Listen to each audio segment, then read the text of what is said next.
ജീവിതം മടുത്താശാനെ. പല വേലകളും ചെയ്തു നോക്കി, ഒന്നും രക്ഷയില്ല.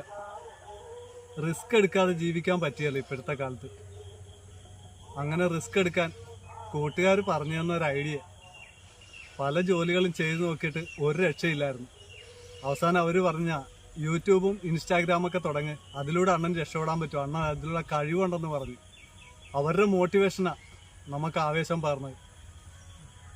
ചെയ്തു നോക്കി, രക്ഷയില്ല. ഇക്ക എന്ന ചാനല് ഒരുപാട് പേര് കണ്ട് കേട്ടാ, സപ്പോർട്ട് ചെയ്തു ഒരുപാട് പേര്. അതിലെനിക്ക് സന്തോഷമുണ്ട്. അവർക്ക് എല്ലാവർക്കും ഞാൻ നന്ദി പറയുന്നു. പിന്നെ ഇക്ക എന്ന ചാനല് ക്ലോസ് ആക്കി എവിടെ വെച്ച്, അതുപോലെ ഞാനും പോവുകയാണ്. ഈ നാട്ടിൽ ആർക്കും എനിക്കൊരു വിലയില്ലടോ, എന്നെ ആർക്കും ഇഷ്ടമല്ല. അതുകൊണ്ട് നമ്മൾ വിടവാങ്ങിയ ഇക്ക എന്ന ചാനലും നിങ്ങളോട് വിട പറയുന്നു. വേദന എടുക്കുമെന്നറിയാം ഇതുകൊണ്ട് കുത്തിച്ചാകുമ്പോൾ, എന്നാലും വേറെ വഴിയില്ല ആശാനെ. മടുത്ത്.